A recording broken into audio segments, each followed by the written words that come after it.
Hello, guys. We are going to be talking about we're going to be talking about the first lien HELOC and what that means to us today. I'm super excited. So let's get the YouTubers on here just a minute and see if we can have a conversation about something that is so exciting to me when it comes to getting rid of that mortgage fast. I mean, super fast compared to what you are paying maybe right now in interest costs. Oh my goodness. And then once you get rid of the stressors behind the mortgage and how quickly it can pay off, you are going to be amazed at how quickly these first lien HELOCs work. I do want to tell you though, I have been dealing with a client that actually has a second mortgage. Do you know what a second mortgage is? It's a complete waste of money because we don't have to do that. We do not have to be paying all of this money out in interest that you are when it comes to these mortgages. For certain, a second mortgage, I mean, does everybody understand how expensive a second mortgage is? I want to talk about that today because I have a lady that is in it and she is getting eat up, and I mean eat up in interest. So I'm going to be pulling her worksheet up. We're also going to have a first lien lender come on here and have a conversation with us. Yes, I'm super excited. Oh, let's see who is with us first. Oh, they are. The first and second lien HELOCs are terrific. I'm trying to get a HELOC, but it's taking forever to raise the credit score. Any recommendations? Carrie. Yes, so you can revolve your credit cards more often than just doing that monthly payment that's due on the due date. Have you been doing that? If you have a $200 credit card payment due on the due date, try making a credit card payment every week instead. So you would be making $50 per week instead of that minimum due on the due date. See if that doesn't help make your credit score a little bit stronger. I know that it has worked for a lot of my clients. We have had a lot of clients that have had major score increases, and I'm talking about anywhere from 40 to 120 points just by using their credit cards more often, revolving them, paying the payments more often, like I said, weekly instead of monthly.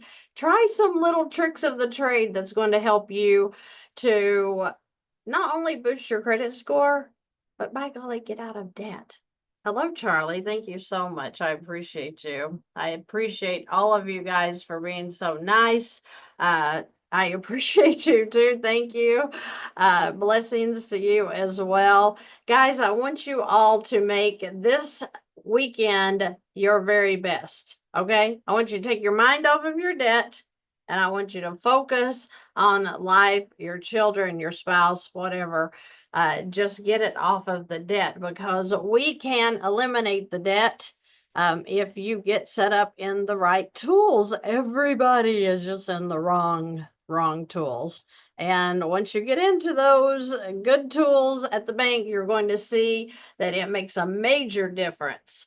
And one, just the piece. Oh my goodness, the piece that came when I learned how to use a line of credit. And I was just talking to a lady and I was telling her that, you know what, once you get into this and you start revolving that line of credit, she has a HELOC, she's going to be so happy. Oh my gosh, it's going to be so exciting. Okay, so I am going to talk about the first and the second mortgage today. How damaging is that to your income?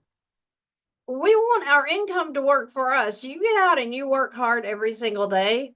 and you're leaving your family to go to this job, and if you, are trying to get out of debt, you may have a second job, or maybe you feel like you just have a second job because you're paycheck to paycheck and you want some extra money. I know my husband did that for years.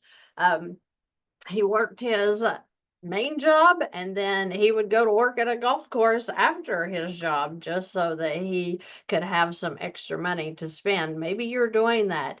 Maybe you're sick and tired of struggling. It's time to come alive in 2025. I've been saying that all year. It was pour no more in 2024, right? It's time to come alive in 2025. Let's get into the tools that are going to save you from paying all of this crazy interest. So if you're on the YouTube channel right now, I am going to be pulling up an amortization schedule. I know. Oh my gosh. I know you TikTok fans, you're in trouble. You're going to have to switch over to the YouTube channel if you're going to see what we're going to be doing with this amortization schedule. But the reason that I wanted to show it is I'm going to show you exactly what I've been working with here when it comes to this lady that is in her second mortgage. Now, her first mortgage, and a lot of you guys are going to say, oh, wait, she's got such a great interest rate. It is at about 3%, okay? But do you know what her second mortgage, the second mortgage is sitting out on the interest rate? 11.65%. I could have passed out when I saw that interest rate and what it's doing to her. So I'm going to get my screen ready here, and I'm going to show you what her second mortgage looks like. She took out a $78,000 second mortgage at 11.65%. I'm not going to say the bank that did this to her, but shame on them for doing this. It has completely stolen her wealth. And guess what, though? She is getting a new life. Okay. And that's what I want to show you guys is how easy it is to stop the insanity of throwing your income away into debts that are not paying off. And why are the debts not paying off? Crickets. The debts are not paying off because every payment that you're making is going towards interest. And you're about to see that right here on the screen. So I'm going to share my screen so you guys can see exactly what I'm looking at. Here we go. Share. Okay. So you should be seeing an amortization schedule right here. But first, we're going to talk about what this 11.65% is doing to her. Oh my goodness. So if you look over here, you're going to see the principal amount borrowed was $78,000. Her payment is only $781.37. Okay, so when she got this loan for $78,000, she consolidated some debt, right?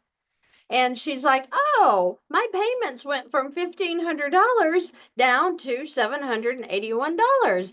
I can now start having some cash flow to pay off this debt, right? Well, let's look on over here. Do you see the annual interest rate at 11.65%? Well, if you go down here to the total interest paid as a percentage of principal, you're going to see 260.632%. Wait, I thought I got a loan for 11.65. Well, it's 260% plus. So let's go over here and look at what the principal borrowed at $78,000 is going to be an actual payback. So the actual payback is going to be $281,293. Are you believing that? So that means that the total interest paid is going to be $203,293 interest only. So let's say it's only 20 years. All right, so let's go make that a 20-year payoff, which is normal as well. So her payment would be $839.89 on 20 years of payments at 11.65%. Let's go back down here. What interest is she paying now? 158.428%. Wait, is anybody else mind blown? That's 11.65% they told her, but the volume, wow, 158% plus. So let's go down here and look. So if her monthly payments are $839.89 on this 11.65 interest rate at $78,000 amount that she actually borrowed, the principal amount that she's actually getting applied to her the monthly payment now, remember, $839, is that what it was? $82.64 is actually going to pay off that amount of $78,000. $757.25. That is absolute interest that she is throwing away. So when I say that it's not your fault,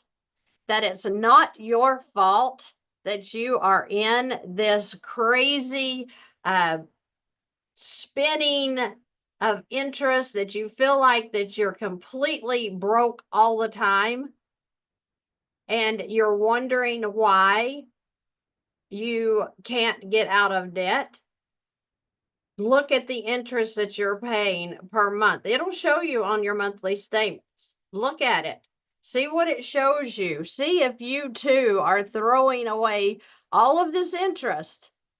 If you're throwing away your income into interest, what would you do if you could flip that interest around, and now that is cash flow, or that is actually going towards your amount that you borrowed? What if it's paying down the loan instead of just saying bye-bye, going to interest?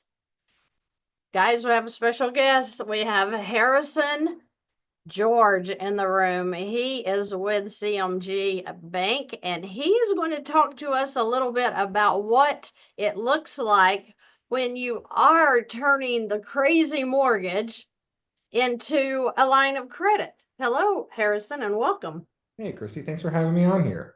It's my pleasure, because you are so good at what you do. I want to have a conversation here just for a minute so that we can explain to the American people what it looks like when taking a mortgage loan, and do we call it converting it or paying it off into a line of credit?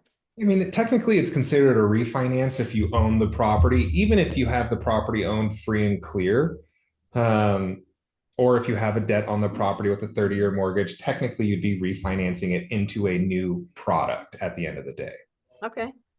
So tell me why is it such a major change when I deal, like I was just showing, and you were probably listening to the second mortgage that I dealt with earlier.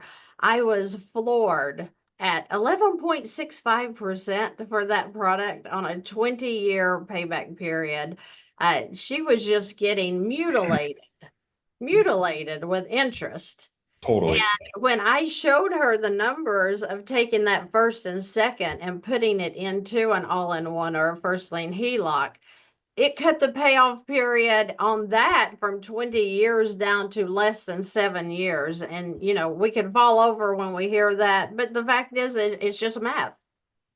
Yeah, I mean, that 260% increase of interest is insane. Now, by all means, doesn't mean that doing a second position, if you need to do a second position, isn't the step that you need to take to perhaps get into something like this. I think you said their cash flow increased because their payment went down to $780.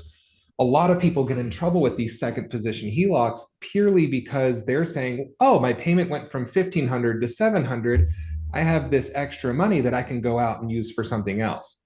I think priority number one is to take that extra $800 every single month and work on paying that debt off. Because if you don't, like you just experienced, you're going to spend way more in interest than you ever would have in the other debts. So it's really about being diligent. I think that so many people get into a problem when they say, oh, my credit card has a low interest rate, my car payment has a low interest rate, my mortgage has low interest. I'm just going to get this other mortgage that has a high interest, and I'm going to go do these other things. There is a level of, I need to buckle down, perhaps be a little more diligent on my spending, and work on paying off these other expenses that aren't what's keeping me alive: food, gas, groceries, etc. Right.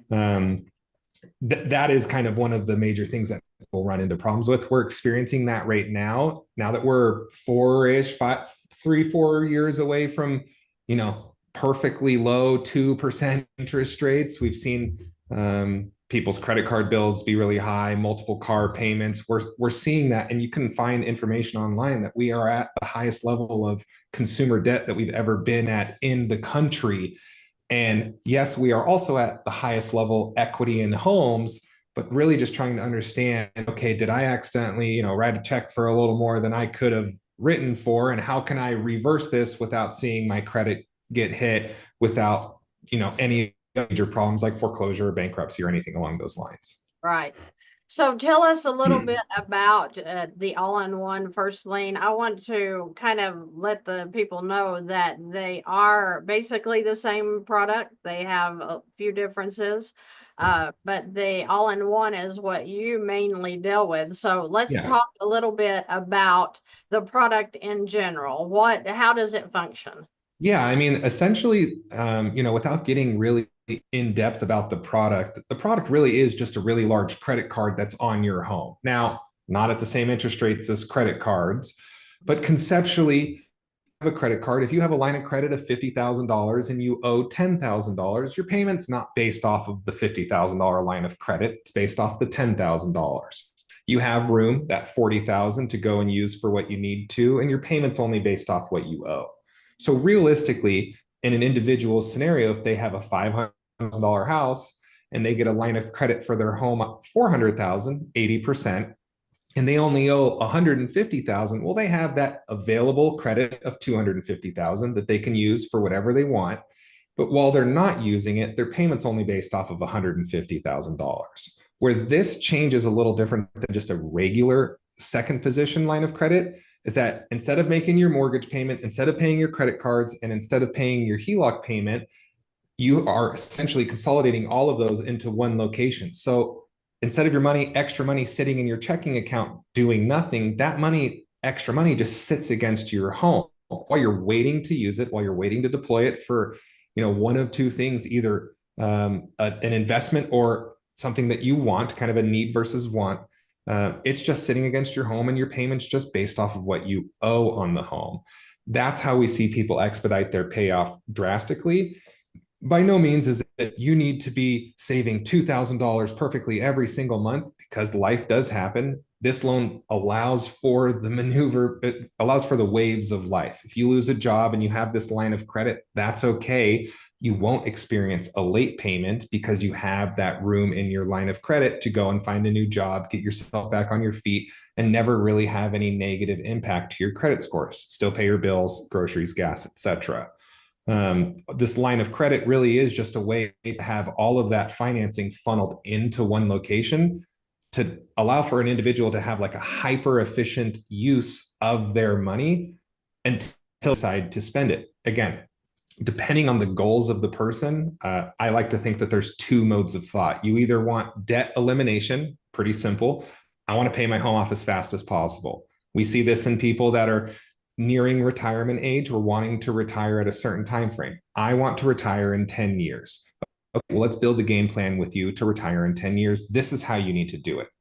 There's the other side of the coin, which is debt accumulation, which is, I want to use this line of credit because my home appreciated so much over the last 5 years that I want to start buying more real estate. I want to start depositing my funds into other investments, whether that's the market, whether that's your whole life policy, whether that's whatever you can come up with for an investment opportunity, and you need cash. We see a lot of people use that from this line of credit. yes, they end up paying their home off slightly later, but I believe that if they pulled out $100,000, clearly they're going to pay their home off a little later than they would if they never pulled it out at the end of the day. However, if that $100,000 went to go buying a duplex, and now that those families are paying that mortgage payment, and you have a couple extra bucks left over, you can let it sit in your home, and you can just rinse and repeat that cycle until you've reached the goal that you've set for yourself. See, that's what I love about it is with my HELOC, I look at it as something to uh, honestly fund my infinite policies with. So I'm really big on that. I think that becoming my own bank is probably the most exciting thing that I've run across here in years.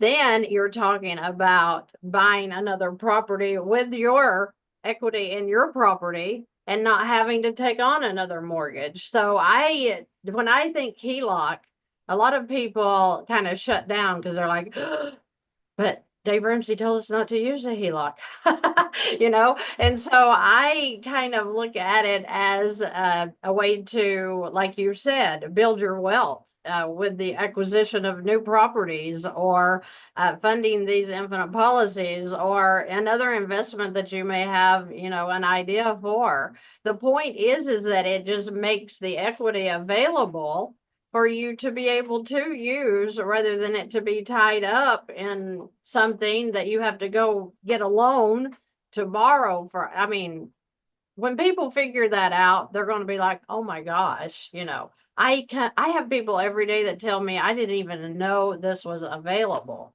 to have a line of credit like this. So tell me your experience though with dealing with people. What is the average payoff that you see when they're coming out of the mortgage and they're refining into this line of credit? Yeah. So, I mean, for the people that want to have their home be paid off, the debt elimination group at the end of the day, we see the average payoff for those individuals between 5 and 10 years. Now, in many instances, this isn't one of those things where it's like, hey, you get this loan and it's the best loan for you. There are certain requirements that we like to set to make sure that it is a good product for you. We've never had a foreclosure on this loan.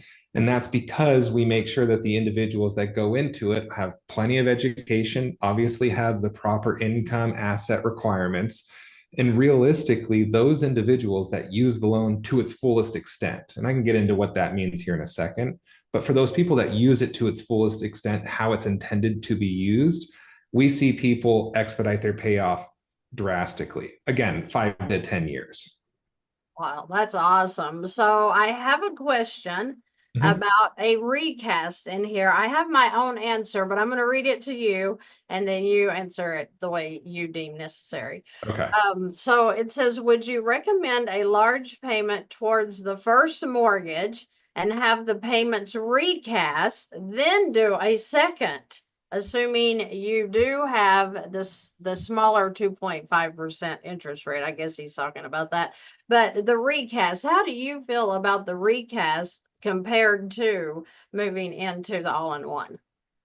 Again, I think that really depends on the individual's specific scenario. However, I think the recast is a phenomenal vehicle to take advantage of for you to lower the payment on your home. Because we had seen rates go as low as 2% at some point in the last 5 or 6 years, even getting that second mortgage after they pay their balance down could result in them still spending less in interest if they're, again, building the proper game plan to eliminate that debt once they pull the money out. By no means is getting a HELOC, the second position HELOC, the best solution if you plan on just making the interest only payment. Right. You need to sit down, run the math, and say, okay, great. If I need to pay this, I want to pay this off in 5 years. Well, this is how I need to do it. Does my excess and savings allow for me to do that and still do all the other things that I need to do? Do you, I'm wondering because I'm reading comments and I'm wondering if people understand what you just said a minute ago. What I see every day is some of the, especially 3%, 2.85% mortgages.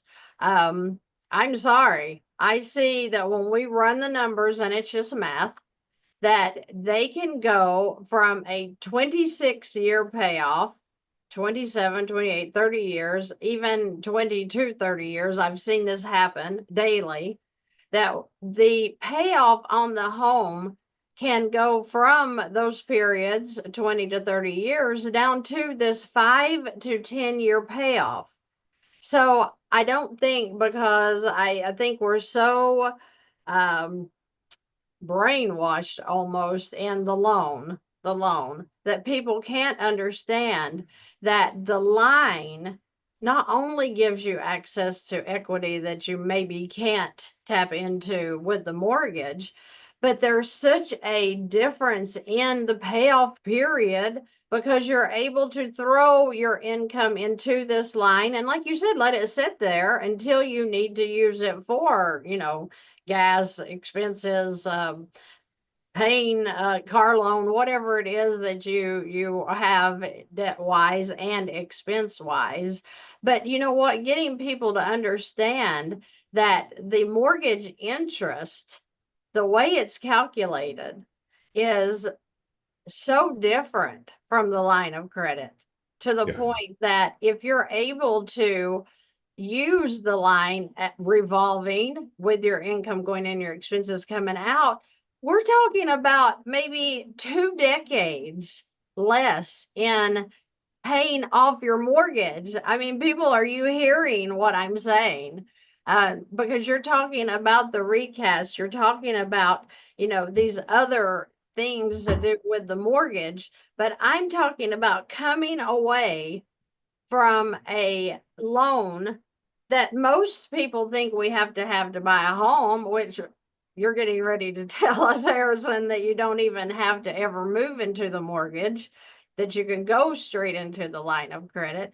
But if we can bring people's thought process to, wait a minute, I don't have to have a mortgage. I don't have to have a 20 or 30-year payoff period. I can have the 5 to 10-year payoff period.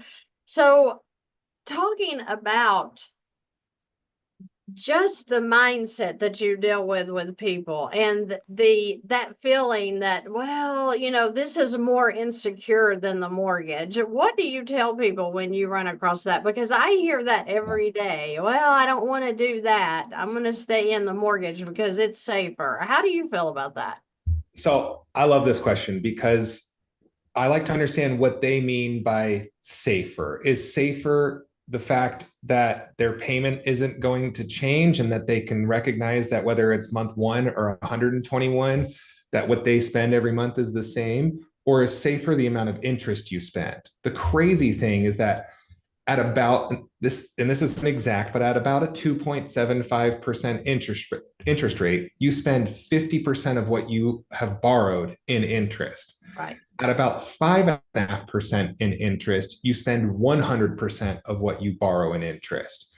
So rates currently are not at 5.5%. They're around the mid to high 6 range. So you're spending well over 120, 130% in interest. If somebody has a $400,000 balance on their home and they're at a 5.5 or 6% in interest, they're going to spend at least $400,000 up to maybe $500,000 in interest. So is the risk that you're experiencing because it's a safe payment, I feel less risky? Or is the risk that you're experiencing really going to be, I'm spending $500,000 as opposed to maybe spending $200,000 if I changed the product or the vehicle I'm using? In my opinion, the risk is what is coming out of my pocket to feed the person's, the bank's life at the end of the day. Right. My opinion is that 30-year mortgages for the right people are more risky. In some instances, some people have no choice. I'm buying my first home. I'm putting 3 or 3.5% down. Good. Get into the home. Build your generational wealth that way by allowing for to appreciate, put some elbow grease into it. Once you are ready to sell and you're at that next stage of life, you've built up enough money, your income has changed, you can change the vehicle you're going into and you can purchase a home in this product. You don't just have to refi into it, like you said. Right. But risk is really a determinant on, well, what do you consider as risky? Is it the interest spent, or is it the fact that I have a number on a piece of paper that's lower than this other number. However, the money that I'm spending, the thing that I'm working for, is much higher than in a 30-year mortgage than it would be in potentially this first lien HELOC. Right, right. And I agree with you. A lot of people feel like it's safer. The mortgage is safer because the HELOC has the variable interest rate, or that, the HELOC, well, they might decide to call that or, freeze it. How do you feel about that? And are you talking about freezing the line of credit? Right, Yeah, I mean, I think that back in the day when we had that major recession and those second lien HELOCs, which are typically considered riskier because it's an additional line of credit on top of a balance on the home, it's a big credit card, right, which is why you usually see those interest rates higher. With and that's mainly because the person has already had a low loan balance, their value's gone up. Now they're taking advantage of money that they may have never put into the product. Whereas with the all-in-one and these first lien HELOCs, you're paying that balance down. It's your checking account. So they're not taking away your checking account. Now, with that being said, that does not mean that in some instances they could perhaps say, hey, what's happening if you had $500,000 of available equity in your home and month over month you're slowly pulling it out and you haven't made a single deposit for 3 or 4 years, you can assure yourself you're going to get a phone call and say, hey, is everything okay? Are you all right? Are you alive? right. Which you would also want to have happen. You want the people on the other side of the coin to at least make sure that you're okay, everything's all right, work with you and build the game plan to get you on the right path again. Right. And that's a very good thought. That's a very good thought because um sometimes I will get a call and they'll say, hey, such and such moved into this first lien HELOC or whatever, and they are not they're actually getting to their limit. What's going on? And I think that's a great call when the bank checks on you to make sure that, hey, do you realize that you're getting to your limit here? You're not paying off the home, you're spending too much, whatever. So I think that that is really, really good of a bank to do, to keep an eye Totally. on. But we have a question, and he says, I believe we just touched this just a little bit. He says, can you purchase a home with the all-in-one or first lien HELOC? Yes, you certainly can purchase it in that. Now, certain states have certain levels of requirements. For the most part, we like to say, hey, we want you to have 20% down. Now, there are 10% down options. Personally, I think that because you're doing less than 20% down, there are some increased expenses. However, if somebody says, I want to buy this home before I sell this one, I have the money for down payment to do 10%. I'm okay coming in with a little extra because when I sell this one, I'm going to pay this down so much that my interest savings is far superior than any other avenue of buying the home. It's kind of like saying, Christy, would you give me $10,000 if I was going to give you $500,000? Obviously, you would give me $10,000 if I was going to be able to do. It's kind of like saying that. Would you be okay spending a little bit more to save drastically more in interest? It's the same example. Exactly, exactly. Okay, so let me look through. Is there a limit on acres that are allowed? There is for the most part, there's 10-acre requirements. We do have a program that does allow for us to go above 10 acres. However, it really is going to depend on that specific property. The reason why I say that is if it's normal for the area, for the most part, I would say yes. Even more than that, the land can't be vastly more valuable than the home. If it's a 800 square foot home on 10,000 acres, I would assume the land's worth more than the home. We Right. need to make sure that that home has its own intrinsic value. Okay. Okay, so let's see. We got more questions here. I love all of the views of the recast compared to the first lien HELOC. Mine is seeing interest amounts overall. My current overall interest on the 2.5 is less than what the overall interest cost would be on the HELOC, I'm assuming. So Presuming, yes. we're talking that's your very, very first month is your very highest interest charge if you are using the HELOC correctly. Okay, so that's the mindset. well, wait a minute. Let's just run numbers. So $200,000 for a balance, and let's say it's an 8%, so times 8%, that's 16,000 for the entire year in interest divided by 12. So you're talking about $1,333.33 would be your first month's interest charge on a $200,000 HELOC at 8%. So he's saying, well, my mortgage is only charging me, $1,000 in interest right now for this month. But this is going to be $1,333 for the month. How do you play that out in their mind so that they understand what we're talking about with less interest charges? Yeah, I mean, so there's kind of again two thoughts, and of perhaps what he's saying. One, I think that if the total interest in the remaining time frame for his 30-year mortgage is less than the total interest of the all-in-one, then that may be based off of how much money is retained at the end of every single month, which is certainly possible. By no means do I want somebody, nor would anyone want to get out of a 2.5% to go into something that they end up spending more in interest if we compare it apples to apples. Now, the good thing about the all-in-one, where you may end up spending more in interest, is, well, I also have a car payment, and I also have these student loans, and I have credit cards. Oh, yeah, and I want to buy another rental property. Oh, and I haven't started my whole life policy, so I want to do that.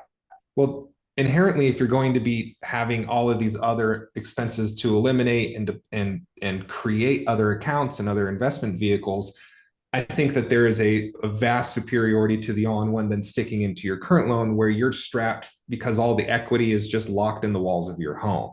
But if it's just apples to apples, then I would say stick in your 2.5% mortgage if you don't plan on using the all-in-one or a first lien HELOC to its capabilities. But if you have other aspirations of rental properties, debt elimination, whole life policies, and so on, it may make sense to say, okay, I need to build my true goal game plan out and then look at seeing how that works in this product. Right. Okay. So let's read on here. We might have another. I don't want to keep you on here too long, but I'm kind of. I don't want to steal everyone's time. Yeah. So also, one person is saying that their dad is a longtime banker, and he's screaming at him, "No, the HELOC will bite you. Don't do it." Do you have any suggestions for him? He says he cannot talk his dad out of looking at it any other way. I'd love to just chat with your dad and kind of learn about him. I mean, if the fact that you've been in the industry for so long, I think that there's a lot of things that we could learn from you and hopefully not repeat in the future by all means, something that you've experienced in the past. The first mortgage in the HELOC, in my opinion, is kind of like the runner-up to just the first position line of credit if everything remains equal. The benefit of that first position HELOC is that if the second you get paid, that money goes towards your mortgage balance. And the second that money gets entered to your mortgage balance, your payment is now calculated off of what you owe.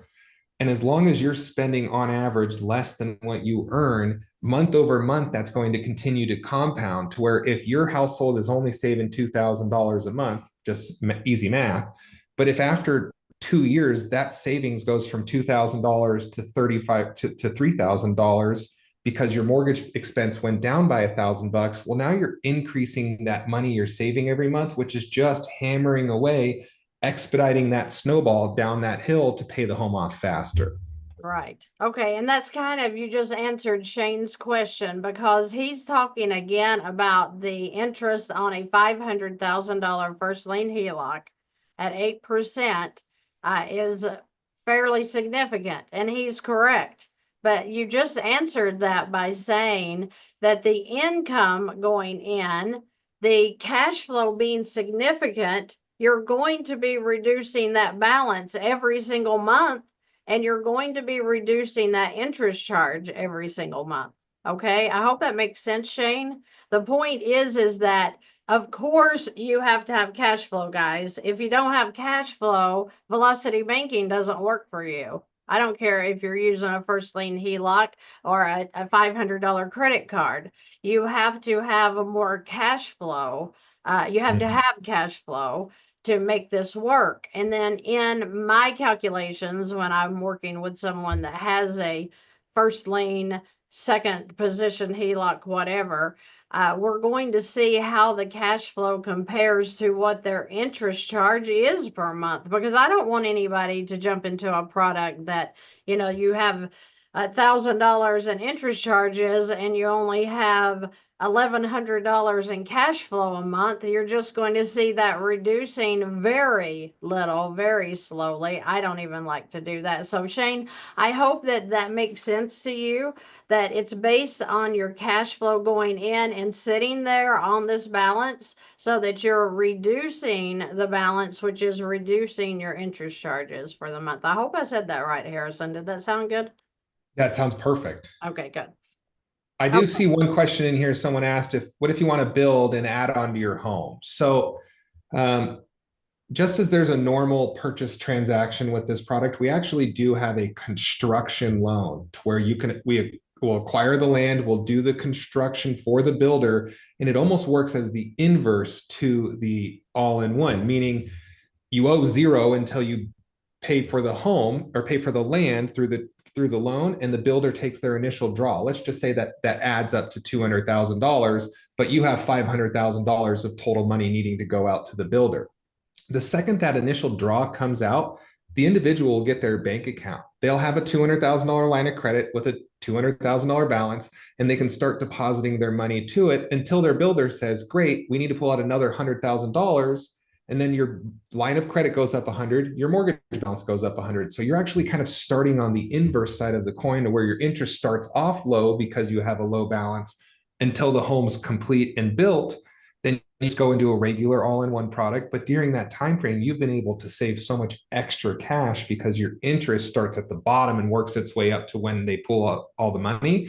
And then you can start paying it off. And that has been a very phenomenal product as of lately. Wow, I didn't even know that it did that. So you're teaching me something every time we go on together. So I appreciate you for doing that. So Shane said that was very helpful. I'm very glad. I love it when we're giving people some information here so they can build. People, we're just not educated, and I'm not talking to you, I'm talking to myself. Every day you learn something new. Mhm. And I learned something fabulous every day, just like what he told us. So Harrison, in the event that somebody, you know, watching the video either now or later, wants to buy a home, what is their first step with your company? What's the very first thing they need to do to get ready to purchase the home? Give us a call. I mean, we want to make sure, obviously, that the qualifications, we want to go through the process of the application and documentation to make sure that they're able to qualify and that this product makes sense. Because just as I'm a huge proponent of helping people get into it, I'm just as big of a proponent of saying, hey, right now, this isn't the best product for you. However, with these steps, here's how you can get into it. And I can post a link in the chat after we're done, so that anybody that wants to have a phone call and communicate more about their specific scenario, there's the form. Thank you so much. Then we should be able to just have a phone call and we'll learn about your scenario. You guys get to meet the team. Hopefully you guys are okay with a couple of not that funny jokes that I find funny, but we just want to make sure that it makes the most sense for you. And if we're not the best solution for you, by all means, I want to make sure that we cross one thing off the list, and we would like to, you know, communicate with you. That's what we would prefer. Well, I completely am sold on the HELOC product. So anybody out there that you're feeling, yeah, but I've heard, then just keep studying, keep, you know, watching videos, and you might want to get a baby line. I was telling a couple I was just working with, start small. You don't have to, you know, jump into a $500,000 first lien HELOC. And I wouldn't even suggest that. Start small. Start using your credit cards with Velocity Banking. Move into a personal line of credit that might be $5,000 and revolve it for a while. Get the feeling of the peace that these lines of credit bring. Don't jump in head first until you're sold on, you know, what you're doing with it and how it's going to work for you. I think I probably say that 300 times a day. that nobody should ever jump into anything that you are not absolutely sure you know how to use and what the results are going to be for you. But I wanted to bring Harrison on here to answer some questions. I put his contact form in the chat, so if you want to give him a call, please do go through that link. I will also put it on in the description at the top. So if you're watching this video later and you're wanting to know how do I get in touch with Harrison, well, it's in the description. So guys, feel free to reach out to him. I work with Harrison probably every day. So we have a lot of conversations about, what's going on with clients, how he can help someone that I am working with. So I have confidence that Harrison knows exactly what he's doing, and he's only going to do the best for you. So Harrison, thank you so much for coming on today. I know I kind of threw this out at you I and love said, it. I'm going to do a live talking about second mortgages. Would you like to come on and have a conversation? So I appreciate that. I appreciate you having me on here. If you have any questions, guys, feel free to just reach out. Obviously, you can click on the link or click on the profile. Thank you so much for having us, Christy. Have a great rest of your Friday, guys. Thank you. You too. Bye-bye. All right, so guys, you heard it all from somebody that is very experienced in these HELOC products that actually take your loan, turn them into a line of credit. Not only that, but if you need to purchase a home, or like he was saying, even a build. Okay, I was working with a couple yesterday. They have land and they want to build. And so, of course, I sent them right over to Harrison. Another thing is you can buy rental properties. If you have a loan on a rental property, you can actually get the all-in-one for that property. That was new to me. I probably just learned about that a little over a year ago. I was not aware that you could, transfer the rental properties into the line of credit. But when I learned that, I'm like, oh my goodness, this just gets better and better and better. So I'm going to answer a couple more questions here before we run away. Let's see. Okay, so Christy's debt to budget calculator was helpful to organize my numbers. A good place to start for me. Very good. I am very glad to hear that. Let's see. What else do we have here? What banking entities are doing open lines of credit? A HELOC without doing a refinancing of actual fixed VA mortgage. My fixed rate is 3.65. Okay, so you're talking about a second position HELOC that you're looking into. That all depends upon your state and the area that you live in. Okay, I never can make a recommendation of anything, much less a second position HELOC. Every bank, every area, every state handles those differently. So you're going to have to check with the banks or credit unions in your area to learn what that looks like in your situation. Okay. So let's see. Do we have anything else? You can stop the second at any time, and the first lien, you obviously can't. It's just there no matter what. Stop the second. I don't know why you would ever, I think you're talking about closing out the second. I don't even know why. Some people will tell me, well, when I get this line of credit paid off, do I go ahead and close it out? I am not going to close out a line of credit for no amount of money, because I want to keep all of my lines of credit completely open and available to me. Like I just said with Harrison, why would I close a line of credit that I could use in the HELOC situation there? You have some HELOCs that are a 10-year draw period. So why in the world would, when that HELOC it gets down to a 0, would I close it out? I'm going to have access to that line for 10 years, for example, with the HELOC. Why in the world would I close it out when I can use it for anything until the draw period has ended and I'm going to refi it into another HELOC. When you are thinking about a line of credit as revolving, and I have to do some things visually so that I can understand it. And when I say revolving, what does that mean? Revolving, okay? So it's going around, if that's the way you want to say it. But the point is revolving, meaning your income can go in, then your expenses can come back out. All right, so if your income can go into a revolving line, that being a personal line of credit, a home equity line of credit, a credit card, you think about a credit card. We've been talking about credit cards on the lives a lot because I want you guys to understand how to use the credit card. They are our friend if you're using them correctly, okay? Credit card debt is at the highest we've ever seen it in the US. A lot of you guys are suffering with the credit card debt right now. So I want you to learn how to get your credit cards in control. If you have not been watching the lives lately, go back and see what we've been talking about with how to use those credit cards as expense cards.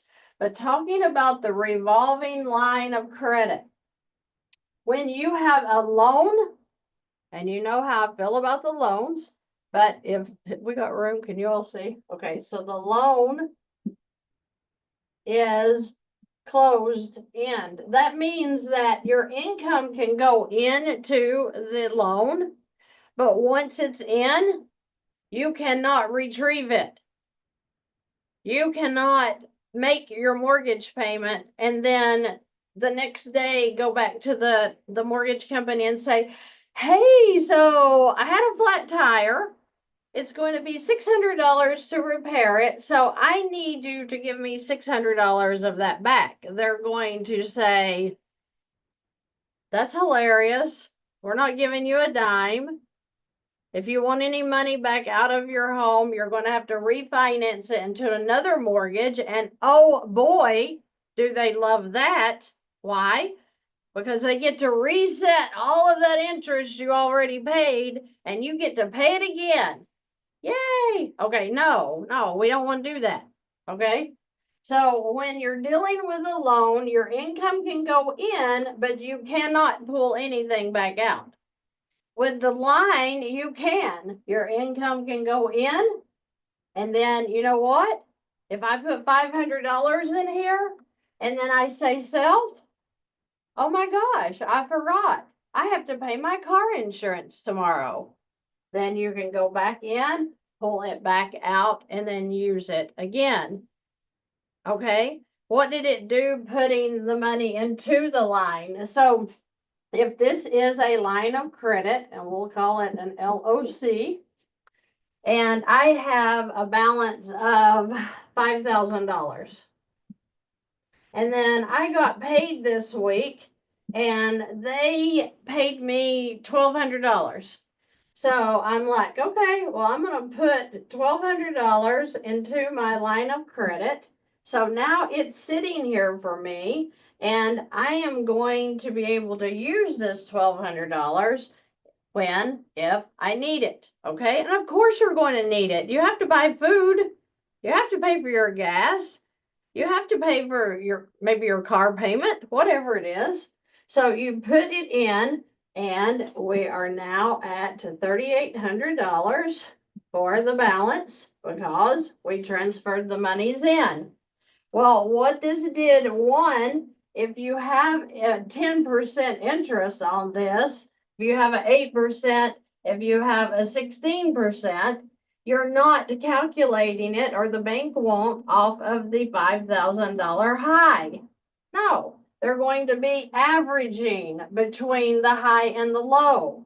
So your 5,000 would have been 10%. So that's about $41.66 for this $5,000 for 1 month, okay? But when your income's going in, it's reducing your balance. So now they're not going to just calculate it off of the high.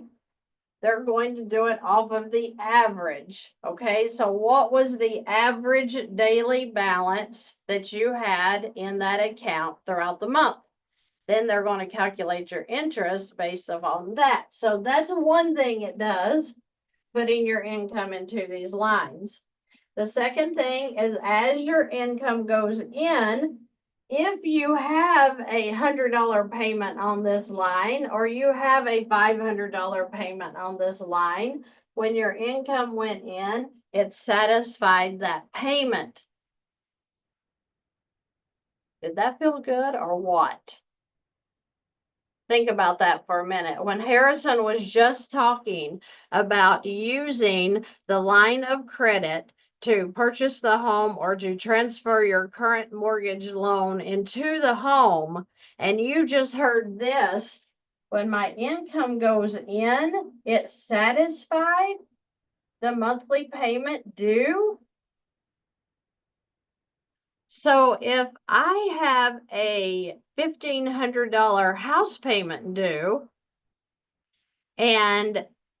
but yet I've moved the mortgage loan into a line, and now my interest due on the line of credit, let's just say it's $1,500, and I'm transferring my income into my new home line of credit. Does that mean that it satisfied the payment as my income went in? Income in satisfies the monthly payment. Does that make sense? That's what changed my life when I learned that I could do this with a credit card. And if I had a $1,000 credit card, and this was a true scenario for me. I had a $700 limit on one. I had a $1,000 limit on another one when I first started with Velocity Banking. And when I heard that, let's see, my $1,000 credit card limit had a $1,000 balance on it, and they were charging me like 25%. And all I was able to do was make the payment, which I think was $75 per month. And it was breaking me because I was so broke. But the light bulb went on when I heard that, wait a minute, I spend $1,000 in food every month. Why in the world wouldn't I put $1,000 and to this credit card and pay it off? So now the credit card company says, oh, she paid off her credit card. She's a good little girl. Not only did this satisfy any payment I had due for that month, not only did it bring my balance down to where the interest charge is about zero, I can now use this to go to the grocery store. Oh, yeah, I'm going to spend $100 here today. Okay. Oh, wait a minute. I forgot some stuff. I'll go back and spend $50. Oh, wait a minute. We're going to go to the restaurant. And in today's world, that's going to cost me $80. So every day or once a week, however you spend for food, it would come back out of this credit card, building it back up. Then guess what? You get paid again. And guess what? You were already going to spend that money for food. So why don't you just go ahead and when you get paid, put your income back into the balance, paying it off again, then turning around and using it again for your food. This was a game changer for me when I heard this. I had never heard this before. I had no idea. Never occurred to me that, wait a minute, I could pay off a credit card just by using it as an expense card. Same thing for gas. My other card was $750. All right. So I kept it at the $750 balance, kept it there. I thought I had to. I was making $25 payments or whatever. It occurred to me, wait a minute, if I put my income of $750 into this card, then I'm paying it off. And I have to pay my car insurance. So out of this one, I paid my car insurance, which for some reason I remember was $138 a month. And then I started charging gas. Okay. So I was already spending $750 a month in gas, and my car insurance, and my electric bill, and my cell phone bill. I mean, cable, whatever you have going on, find out what is chargeable on a credit card. Put your income in to cover whatever those amounts are needed that you're already spending, and get the credit cards under control. They're like a dog some people have, and they won't control their dog. And every time you walk over to their house, the dog is jumping on you and getting you dirty from where it might have mud on it or whatever. And you're like, could you get your dog under control? I don't want it jumping on me. And so when you take the credit cards and you get them under control, and you stop the muddy prints on your face from all the interest they're charging you, and from the late payment fees they're charging you, and from the limit fee they're charging you, when you get this under control, you're at peace and you're having a good time with the credit cards now. It's no longer stressful. Okay? So just little bitty tricks like that can make or break your happiness and what you're actually doing. I'm fixing TikTok here. Whatever stressors you're having with your finances could be an easy fix, just like I showed you here with the credit cards. We just aren't aware of it. Okay? We're just not aware. Maybe you became aware today. Maybe you've been watching the channel for a while and you're like, hey, I knew this. It's working for me. And I'm excited about my money again. I want you to be excited about your money, because it's really as simple as just knowing how to use the lines of credit.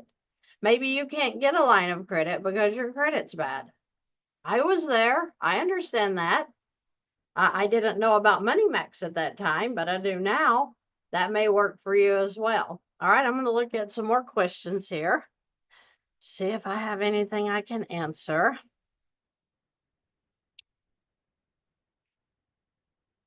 I have a question. I contacted my mortgage company on the phone and asked if I put $10,000 on my mortgage, it would be amortization of my loan, and they said no. That doesn't make any sense.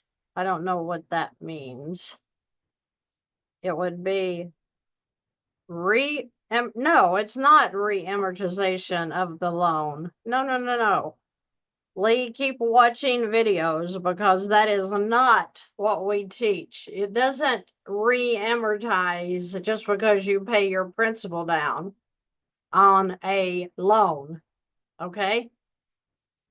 You have to know what velocity banking is. You have to understand what you're doing, because if we jump into something that we don't understand how to use it, you're going to make mistakes.